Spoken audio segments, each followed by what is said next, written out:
Assalamu alaikum, урматтуу Тез Кабар каналынын көрүүчүлөрү, жалпы момун мусулман бир туугандар, мекендештер, саламатсыздарбы? Барыңыздарга ыйык Мекке шаарынан жалындуу ысык салам айтабыз. Бүгүн биз Мекке шаарындагы Хандама деген бир аз бийигирээк тоого кызмат саякат умра компаниясынын белгилүү ажы башчысы, умра башчысы Миржалал Абдыгапар уулу устазыбыз менен чогуу ушул жака чыктык.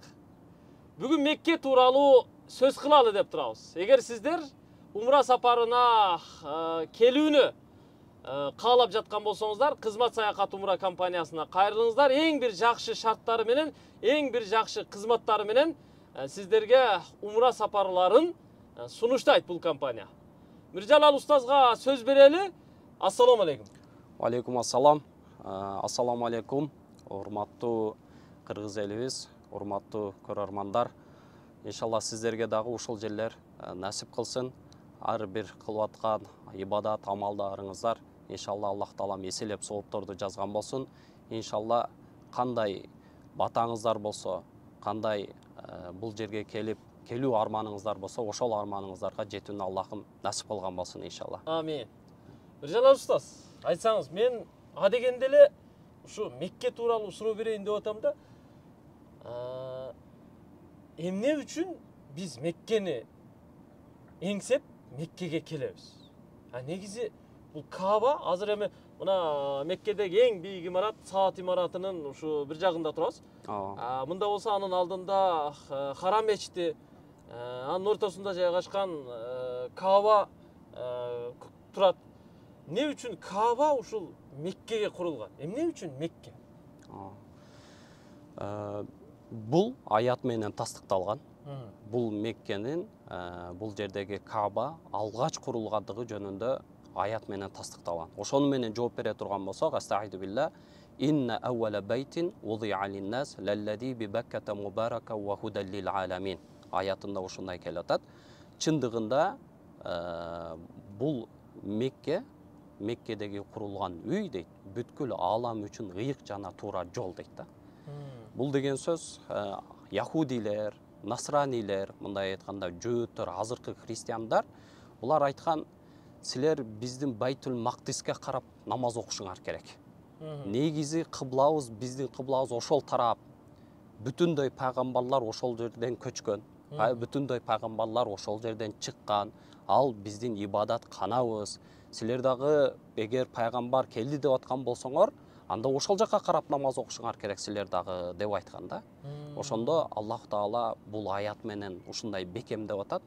Керек болсо, бир риваяттарга караганда Адам алейхиссалам келерге 1000 жыл алдын периштелер Арш Алланын тегерегинде Байтул Мамур курулган. Аллах Таала ошол жерде периштелердин таваф кылуусуну буйрук берет. Таваф кылуусуну буйрук бергенден кийин периштелерге дагы бир буйрук берекенден жер бетинде ушул Мекке шаарына Каабатулла куруп периштелер таваф кылган экен. Периштелер таваф кылып Адам алейхиссалам келерден 1000 жыл алдын. Бул хадистерде өтүп атат да. Андан кийин Адам алейхиссалам бир риваятка караганда дагы бир неде Адам алейхиссалам бул жер бетиге түшүрүлгөндө Адам алейхиссалам Аллах Таалага ушундай коркунучка, бейиштен эч нерсе көрбөй чүңкүнүп кеткен экен да Адам алейхиссаламчы. Ошол убакытта Адам алейхиссалам Аллах Тааладан суранган экен, бейиште мен Арш Алланын тегерегинде периштелердин Байтул Мамурду таваф кылып аткандыгын көргөнмүн. Мага да ушундай бир ибадат насип кыл дегенде, периштелердин жардамы менен Адам алейхиссалам Каабатулланы курган экен. Ошол күндөн тартып таваф башталган экен да. Ошол күндөн тартып бул жер Мекке шаары харам кылынган экен. Пайгамбар саллаллаху алейхи ва саллям өзүнүн хадистеринде ушундай айтып атат да, бул жердин харам болгондугу туурасында. Бул жер бети жаралары менен эле харам жергесине айланып калган дейт да. Инналлах харрама Макка яма халака самавати вал ард. Жер бети, асман, жер бети жаралган кезде эле бул жерде Аллах Таала харам жергеси деп атап койгон дейт. Бир риваятка көрө Ибрахим алейхиссаламдын дуасы менен дагы харам кылынган деген риваяттар бар. Мындай айтканда бул жер харам, Алланын урматыга бул жерде кээ бир башка жерлерде кылсак күнөө болбогон нерселер, макрух болгон нерселер. Бул жерде мисалы чөөнү жула турган болсок, же болбосо бир жөн күнөө иштей турган болсок, ар бир кылган күнөө 100 миңге чейин экен да. 100 миңге чейин катуу күнөө жазылат экен да. Бул жерде кан төгүү. Кандай болсо, ошонун наоборот. Ошонун наобороту. Мисалы кан төгүү. Эзелтен пайгамбар болордон алдын деле мушриктер бул жердин жашоо Курейш элдери бул жерде кан төккөн эмес экен, харам жергесе депчи. Бул жерде сый урмат өтө каттуу. Эгерде бул жерде ошондой бузукулук иш кылына турган болсо, Алланын жазасы каары өтө каттуу тиет деп, өтө аздектеп, өтө этияттап, харам деп өзгөчө бир статус менен урмат көрсөтүшкөн экен. Мурун деле жахилият түркөйлүк доорунда деле пайгамбарыбыз келгенден кийин деле ушул нерсеге өтө каттуу турушкан экен да. Ушунчалык Аллах Таала бул жерде улуу мекенге айлантырып койду. Бул жерде айтып атат: "Я юхалладина аману" дейт да. "Иннамал мушрикуна наджасун." Мушриктер наджас болуп эсептелет дейт да. "Фала яқрабул масжидил харам." Ушул харам мечитине алар жакындабасын деди. Бул күндө дагы азыр капыр ислам диниге кирбегендер, ислам дининде болбогон адамдар Меккеге кадам бастай албайт. Ага тыюу салат, мумун мусулмандар дагы бул нерсени коргош керек. Иншалла кыямат кайымга чейин дагы Меккеге капырлар кирүүгө тыюу салынган, кире албайт дагы. Аллах өзү коргойт иншалла Мекке. Ошон үчүн Мекке ыйык. Ошон үчүн Мекке ыйык. Эмне үчүн биз Каабага сыйынабыз? Негизинде биз Каабага сыйынбайбыз. Каабаны таваф кылып, дуа кылып. Биз негизинде Каабага эмес, ошол Каабанын ээси болгон жаратуучу Аллах Таалага сыйынабыз. Негизинде. Бирок Аллах Тааланы биз бул дүйнөдө көрө албайт экенбиз да.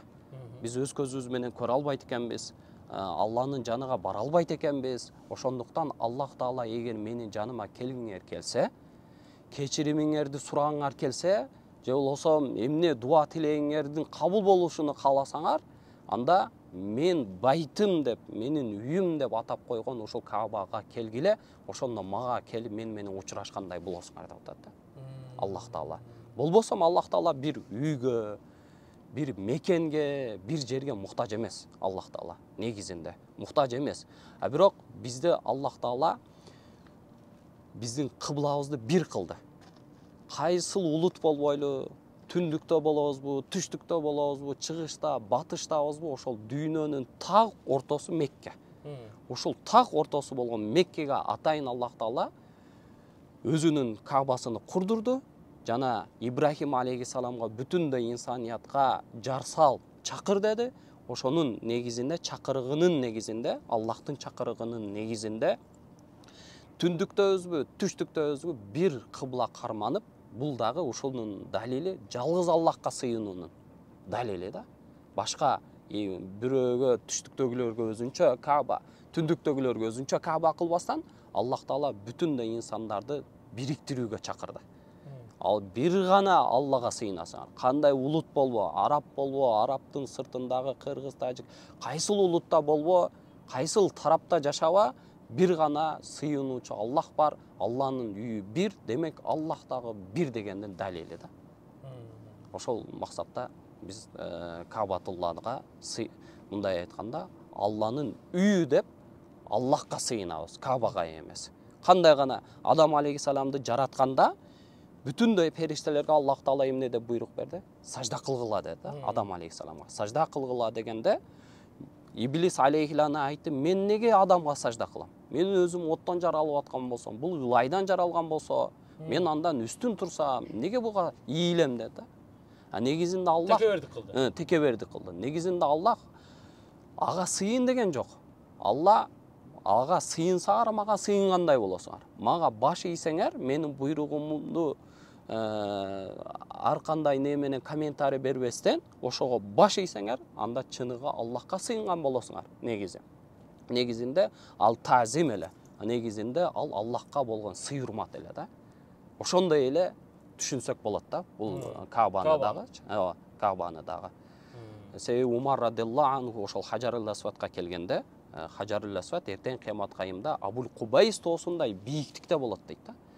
Бул дүйнөдө туруп кимдер келип ошол Каабатуллага бисмилля Аллаху акбар деп саламдашкан болсо, ертең қиямат қайымда ушул пендең Каабага келип, сенин үйүңө келип, ушундай кыйналса дагы, акчасын коротса дагы, эмне кылган? Мага салам берген деп ертең қиямат қайымда бизди шапаатка алат экен да. Далил болуп берет экен да ушул Хажарул Асвадчы. Хажарул Асвад бейиштен түшүрүлгөн жакут ташы. Ошондо Умар радиаллаху анху айткан экен, сен бир жөнөкөй тассың. Ла ядур ва ла янфа, сен пайда да бербейсиң, зыян да бербейсиң. Бирок пайгамбар саллаллаху алейхи ва салламды мен көргөнмүн, сени келип өөп, сылаганын көргөнмүн колу менен. Ошондуктан мен бул ишти кылып атамын. Болбосо биз жараткан Аллахка сыйынып атабыз дегенди. Мындай айтканда үммөткө түшүндүрүп кеткен экен да. Ошондо мындай түшүнсөк болобу, Каабаны Аллах менен сүйлөшүүнүн, Аллахтан тобо кылып кечирим суроонун, Аллахтан бир жакшылыкты үмүт кылуунун, ибадат кылуунун бир точкасы деп түшүнсөк болобу? Ооба. Себеби бул жерде айтып атат, астагфиру билlah, фихи аятун байинат дейт да. Ачык айкын бул жерде мужизалар бар дейт да.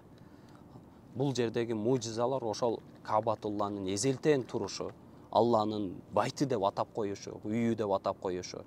Андан кийин Маками Ибрахим, Ибрахим алейхиссаламдын жанакы бутунун ийизи, анын лиф катарында көтөрүлүп түшүп турганды бизди өз көзүңөр менен көргүлө. Ошол тарыхта болгон таш мынакей дагы деле турат.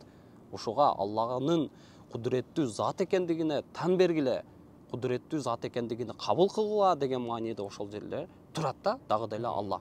Жана Хажарул Асвад турат. Бейиштен түшүрүлгөн Адам алейхиссалам кезинде түшүрүлгөн, бейиштен түшүрүлгөн жакут ташты кыямат кайымга чейин Аллах Таала сактап койду. Эми мурун чоң болсо, бөлүнүп отуруп ошону сактап койду. Ушундай деңгээлге кылып койду, эгерде инна масахума кафаратун. Эгер аларды жөн эле сылап койсоңор, бүтүн күнөөлөрүңөрдү кечирем деп койду. Неге? Именно ушул жерде. Себеби бул жерге келген адамдар карасаңыз, биз аз тон үстүндө турабыз. Тегеректе тоо да, бир дагы жөн жери жок. Өсүмдүк өспөйт. Мындай караганда эл келип бул жерде жашап, жыргал, мындай ырахат ала турган жер эмес да. Бул жерге келген адамдын бир эле максаты болот: Каабатулланы айланайын, Аллахтан кечирим сурайын, Алла ушул жерге атайын. Чөп зардуу жерге, көлү бар, деңизи бар жерге эмес. Ушундай атайын какыраган тоо ташка, эч кандай өсүмдүк өспөгөн жерге койду. Жалгыз гана Алланын үйүнү зыярат кылайын, Алланын ыраазычылыгын табайын деп келди да. Пайгамбарыбыз ушундай сүйүнчү берди. Бул жерге келгендер бейишти утуп кетет, эгер умрасы ажылыгы кабыл боло турган болсо деди. Себеби адам ушунчалык материалдык жактан расход кылып, өзүнүн убактысын бөлүп, кыйналса дагы, аксакалдарыбыз караңыз, кыйналса дагы ушул жерге келип атат да. Максат бул жерден кечирим сурап, өзүнүн дуаларын кабыл болот. Аллах Таала да айтты, сөзсүз түрдө бул жерге келгенде зуюфур рахман, Аллах Тааланын меймандары болот, делегаттары болот. Ал келгендер жөн кетпейт. Аллах Таала эч качан аларды куру жөнөтпөйт. Сөзсүз түрдө эмне суранса, эки дүйнөлүк эмне суранса ошолордун баарын алып кетет dedi да. Иншалла. Ошол ниетте не кылат.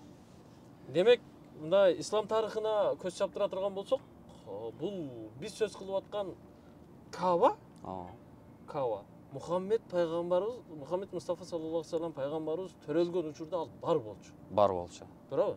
Бар болчу.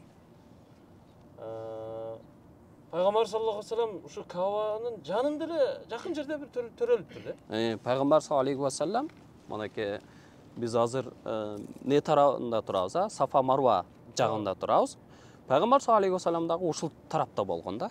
Ушул тарапта жашаган. Биз азыр Хандама деген ушул тоонун үстүндө турабыз. Пайгамбар саллаллаху алейхи вассалам кичинесинде Абу Талиб азиреттериге коюнуну кайтарган экен. Абу Талиптин койлоруну кайтарган экен да. Жардам берейин. Абу Талиб каршы болсо дагы, жок, мен кичине болсо дагы үйгө болгон чыгашага, үйдөгү тиричиликке менин дагы салымым болсун деп койлоруну пайгамбарыбыз алейхи вассалам өзү кайтарган экен ушул тоолордун арасында. Себеби пайгамбарыбыз алейхи вассалам Меккени колго киртерде 8-хижрат жылында келатканда пайгамбарыбыз айткан экен, мисвак деген дарактын мөмөлөрү болот, ошону караларыны тергиле деген экен да, мөмөлөрүнүн десе. Расулулла, сиз кайдан билесиз? Муну жалгыз гана койчумандар билет го десе, мен дагы койчумандык кылганмын. Эч бир пайгамбар жок койчумандык кылбаган деген экен да пайгамбарыбыз. Бардык пайгамбарлар койчумандык кылган деген экен да. Ошондо мен дагы койчумандык кылганмын деп пайгамбарыбыз өзүнүн койчумандык кылгандыгын, кой кайтаргандыгын далилдеген экен да. Пайгамбар саллаллаху алейхи вассалам төрөлүп бир аз чоңоюп калгандан кийин беле жана сүт энеси алып кеткен го, ал кайсы тарапка алып кеткен? Таиф тарапка алып кеткен. Халимай Саадия энебиз. Бул жер өтө катуу ысык болгондуктан, Мекке ысык болгондуктан. Ал убагында алып кеткен да? Төрөлөрү менен эле. Төрөлөрү менен алып кетип 5 жашына чейин баккан да. Таифта. Ошол жайлоо болгон, ал жерде жайыт болгон, ошол жерлерде балдарды фусхасы деп коет. Неси? Адаби тили дагы да жакшы болсун, дагы да нукура, арабчаны таза сүйлөгөндү үйрөнсүн, андан кийин бакубат болуп өссүн жайлоодо. Бул жерлерде ысык болгондуктан ар кандай жугуштуу оорулар болгон да. Кичине балдар ошол жугуштуу оорунун айынан тез эле чарчап калган. Эгер ысык жерлерде калып кете турган болсочу, ошондуктан алар жайлоо жактарга, салкын болгон жактарга жөнөткөн экен да. Пайгамбарыбыз алейхи вассалам ошентип Халима энебиз менен 5 жыл калган да. Пайгамбар саллаллаху алейхи вассалам кийин чоңойду. Канча жашынан баштап мындай пайгамбардык милдет, исламды жайылтуу милдети жүктөлдү? Пайгамбарыбыз алейхи вассалам өзү 38-39 жаштарынан баштап пайгамбарыбыз кадимкидей түштөрдү көрө баштады. Бирок көргөн түштөрү өңүндө боло баштады да, ошол нерселер. Чындап эле боло баштаганда пайгамбарыбыз алейхи вассалам Хира үңкүрүнө барып, ошол жерде тафаккур кылып, Ибрахим алейхиссаламдын ислам дининде жашаган. Баягы яхудилерге дагы эскертүү берип атпайбы Аллах Таала? Силер яхудилер, ансарлар аля миллати Ибрахима ханифа деген. Ханиф болгон Ибрахим алейхиссаламдын таза келген динине баш ийгиле. Ошол эле дин пайгамбар Мухаммад ошону даава кылып чыгарып келатат. Мухаммад саллаллаху алейхи вассалам ошол эле Ибрахим алейхиссаламдын динини улап атат. Силер башкача дин экен, же болбосо бул башка бир пайгамбар экен, бул болсо пайгамбар эмес деп ар кайсыл жакка жорубагыла. Бул чыныгы ошол эле Ибрахим алейхиссаламдын динини жеткиргени келди деген да. Пайгамбар зага чейин Ибрахим алейхиссаламдын дининде болгон да. Анан адамдардын ушунчалык айвандыкка айланып, айван жасабаган иштерди кылып аткандыгына кейип, Расулуллах кантсем экен деп тафаккур кылып, ойлонуп, ошол Хира үңкүрүндө күндөрдү өткөрүп, эң акырында Рамазан айында пайгамбар алейхи вассаламга пайгамбарлык милдети берилген Жабра алейхиссалам тарабынан. Ошол Хира үңкүрүндө отурган учурда, ошол жерде же уктап аткан учурда беле жанагы биринчи аят түшкөн, Икра. Икра сүрөсү түшкөн. Кысып оку деп. Жабра алейхиссалам келип оку деп 3 жолу айтып, 3 жолу кыскан. Ошол 3 жолу кысып атканда өзү негизи 30 пара Куран, 30 пара Курандагы ошондо Аллах Таала жүрөгүнө жайгаштырган экен да. Лавху махфузда турган ошол 30 параны кысканда жанакы жүрөгүнө жайгашат. Жайгашкандан кийин ана биқарин, мен окушту билбеймин дейт да. Ошондо оку дегенде пайгамбар алейхи вассалам окуп кеткен экен да. Мындай айтканда, Куранды толугу менен жүрөгүнө салган. Андан кийин канча жыл ошол пайгамбарлык кылса, пайгамбар алейхи вассалам ошол убакытта кези менен, убакты сааты менен баягылардын аяттарды түшүргөндө пайгамбар алейхи вассалам андан кийин аларды сахабаларына жарыялаган. Эми устаз, азыр Кабага кайра кайтып келели. Азыр сиз айткандай, Каба кадимки мындай жөнөкөй эле кара таш. Узун туурасы бир 12 канча экен. Интернетте маалыматтарында, китептен да окуп көрдүк. Ал эч кандай бир адамга зыян бербесе, пайда бербесе. Ал адам колу менен курулган Каба. Туурабы? Ал ошо алгачкы курулган убакта ушундай курулган беле? Жанынан кийин мындай өзгөртүүлөр, оңдоп түзөтүүлөр болгонбу? оңдоп түзөөлөр болгон. Биринчиге кайта турган болсок, Адам алейхиссалам курду. Адам алейхиссалам периштелердин жардамы менен курду. Периштелер 5 тоодон таш алып келберди. Туру Сина, Туру Зайта деген, Жабал Кааба деген тоолордон алып келди. Адам алейхиссалам дагы ага жардамдашты. Бирок Каабатулла курулуп атканда пайдубалы бар го. Пайдубалы 7 кабат жерге чейин жайгаштырылган экен периштелер тарабынан. Болгондо дагы ал таштар жакуттан болгон таштар деп айтылат. Ошол таштардан периштелер аркылуу курулду пайдубалы. Андан кийин үстүнө Адам алейхиссалам Каабаны курду, азыркыдай эле 4 бурчтуу кылып курду. Кургандан кийин Шит алейхиссалам кайра оңдоп түздөдү. Андан кийин Нух алейхиссаламга чейин уланды. Нух алейхиссаламда дүйнөнү топон суу басканда жанакы Каабатулланы асманга көтөрүлүп кетти. Onun ordu kalmadı, kança жылдар boyu İbrahim aleyhisselamga çeyin Kabe'nin ordu жоқ болды da. İbrahim aleyhisselamdan keyin İbrahim aleyhisselam Acar enebüz menen balası İsmail aleyhisselamды ошол Шам тараптан Жабра алейхиссалам Бурак атыга, билесиздер, Бурак атыны. Бурак аты бул пайгамбар саллаллаху алейхи вассалам Миражга көтөрүлгөн ат Бурак. Улоосу. Ошол улоо менен ар жакшына жерге, суусу бар, бактарагы бар жерге келгенде Ибрахим алейхиссалам Аллах Таала ушул жерди бизге буйруду дегенде жок. Бул жерде эмес. Ар ошондой жерге келип токтошкондо ушинтип айтат эле да, суроо берет эле Ибрахим алейхиссалам. Жок, жок. Анан эң акырында ушул жерге келгенде Аллах Таала ушул жерди буйрук берди деген экен. Ошондо Ибрахим алейхиссалам Ажар энебиз менен кучагында болгон Исмаил алейхиссаламды куржуну менен бир канча азыгы менен ушул жерге таштайт. Бирок бул жерде эч кандай коом, эч ким жашаган эмес. Бир да адам зат. Ээн тала, таштак жер, анан суу жок болгондуктан адам дагы жашаган эмес да бул жердечи. Ошолунда таштап кеткенде билесиздер, Ажар энебизге бир канча күндөн кийин азык түлүгү түгөнөт. Азык түлүгү түгөнгөндөн кийин Ажар эне Сафа Марваны ошол эки дөбөнү чуркап баштайт. Мына көрүнүп турат. Эки дөбөнү чуркап баштайт. Бирок Исмаил алейхиссаламда көзү үзүлбөйт. Исмаил алейхиссаламдын бир тараптан өлгөндүгүнү көрбөйүн. Оруморойт деп, бирок узактан күзөткөнчө Сафа Марваны чуркай берет. Суу издей берет. Бирок суу чыкпайт экендигин дагы билип турат. Эми биз дагы мисалы телефонубузду жоготуп алсак да, билебиз, анын табылбашын билсек дагы, диван астыга түшпөгөндүгүнү билсек дагы бир катар карап кое беребиз го. Ошентип эле чуркап не кылганда, анан кийин Жабра алейхиссалам Аллах Тааланын өкүмү менен Исмаил алейхиссалам ошол Кабанын жанында жаткан Исмаил алейхиссалам бутунун астыга урганда суу атырылып, замзам суу чыккан экен да. Эми Ибрахим алейхиссалам менен Исмаил алейхиссалам Аллах Тааланын буйругу менен Кабаны курушат. Алланын буйругу менен Кабаны курат. Куруп бүткөндөн кийин Аллах Таалага дуа кылат. Estaizu billah. Rabbana taqabbal minna innaka antas samiul alim. О Алла, ошол кылган амалыбызды өзүң кабыл кыла көр. Ошол кылган амалыбызды кабыл кыл дейт. Дегенде Аллах Тааладан бунун ордуна бизге эмнени бересиң деп Аллах Тааладан суранат да. Биздин сыйлыгыбыз эмне болот дейт да, эми Кабаны кургандан кийин. Дегенде Аллах Таала ушинтип айткан экен. Кыямат кайымга чейин сенин атың өчүрүлбөйт. Кыямат кайымга чейин үммөт адамдар тарабынан сен эскерилесиң деген экен да. Ошондуктан биз ат-тахиятты окуйбуз го. Ат-тахиятты окуганыбыздан кийин салли барикти окуйбуз да. Ар намаздан кийин намаздын акырына ушундай Аллах Таала даражасын бийик кылып койду Ибрахим алейхиссалам менен Исмаил. Аларга салават айтабыз да. Билесиз го, Аллахумма салли аля Мухаммад ва аля Мухаммад.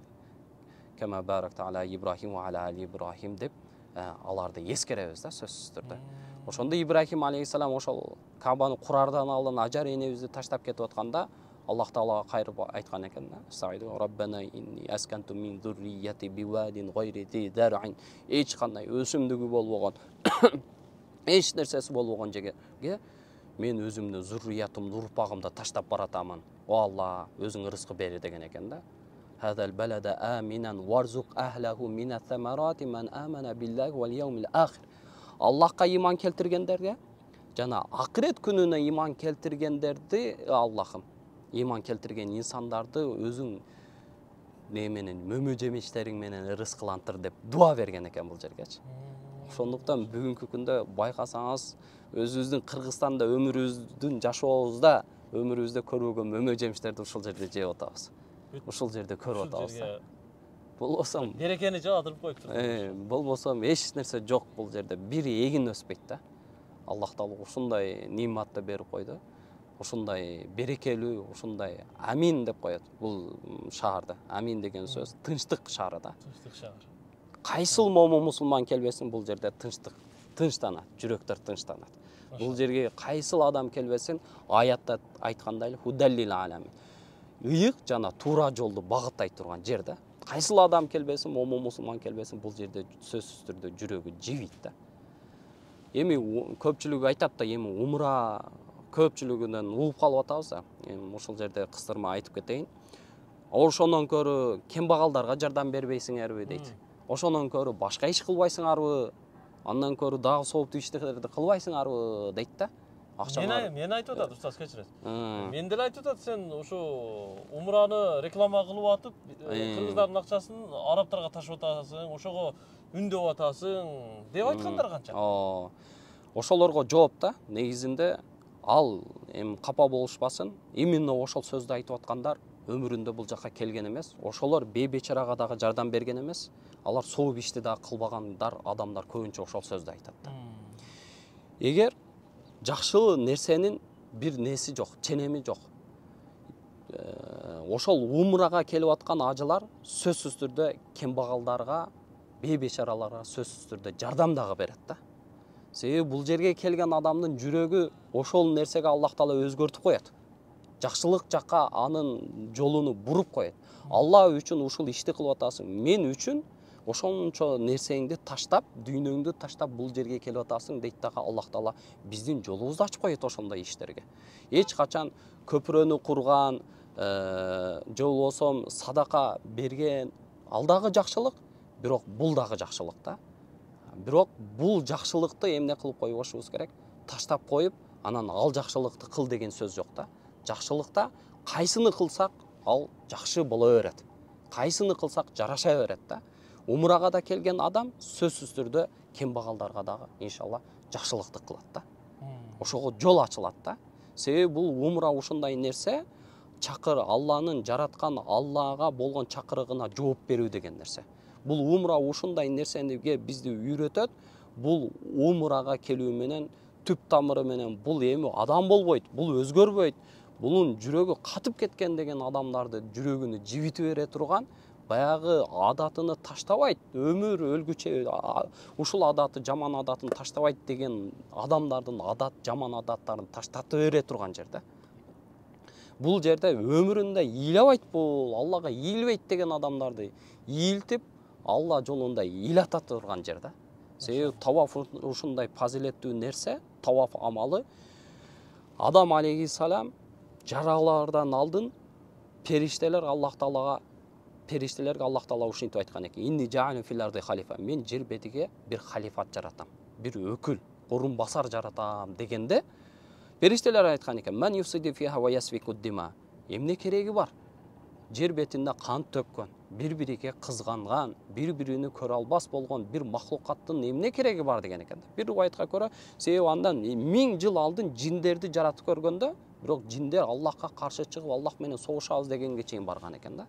Ошого эле окшогон бир махлукат бул дагы деп периштелер айтканда, инни а'ламу ма ла та'лам. Силер мен билгенди билбейсиңер деп Аллах Таала айткан экен да. Аллах Таала ошондо периштелер арш ааланы кадимкидей таваф кылып баштаган экен. О Алла, баштарын ийип, колдоруну байлап, о Алла, биз сен билген нерседен ашып өтүп, биз акыл үйрөтүп койгонубузга бизди кечир, Алла деп таваф кылып атканда, Аллах Таала алардын айланып аткандыгыны, мындай айтканда, биздин тилде айтканда, сагалап аткандыгыны көрүп жактырган экен ошол амалды. Ошол амалды периштелердин сүннөтү болгон, биринчи алгач периштелер кылган амалды башка Кыргызстанда, башка жерде кыла албайбыз да.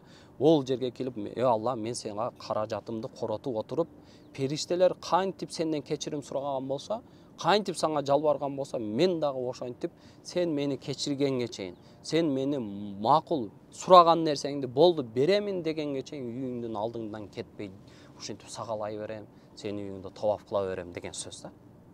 Бизде мисалы эми Кудай сактасын бир сотко, ишибиз түшүп калса, бир чоңдорго ишибиз түшүп калса, эми бирөө камалып кетти, же болбосо бир врачка ишибиз түшүп калса, ошону каерде болбосун кармаганга үйүнө барып күтүш керек болсо күтөбүз, сагалаш керек болсо сагалабыз, эртең менен кечке ошонун үйүнүн астында жатабыз тура. Бирөө реанимацияга жатып калса, Кудай сактасын, комага түшүп калса жакындарыбыз, ошол жакшы болуп калсын деп ошонун жерден жылбай тууган урубуз менен барып күтөбүз да.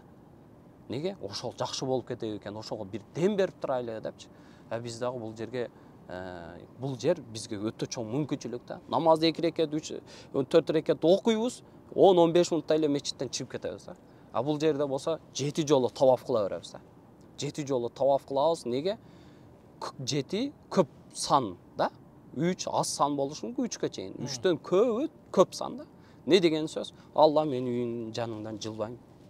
Качан кечирсең, мен кылып аткан дуаларымды эмне сурап аткандар бермейинче мен кетпеймин деген сөз да.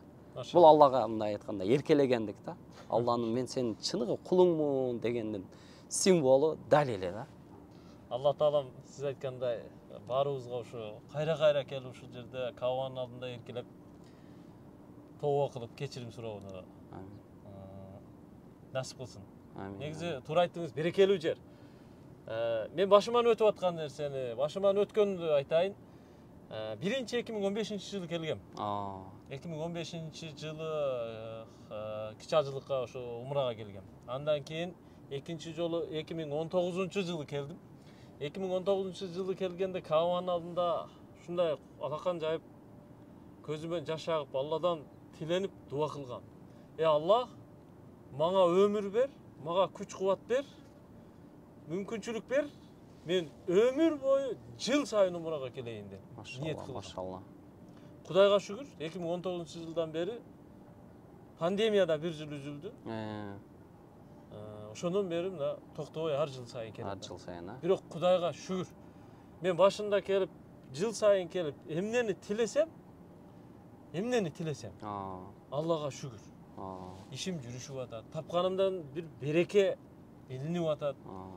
Алдыбызда бир мүшкүл иш түшсө, бир кыйынчылык иш болсо, алдында бир тоскоолдуктар болсо, Алладан келип ушул жерде сурайбыз, ушул тоскоолдуктарды жоюп атат.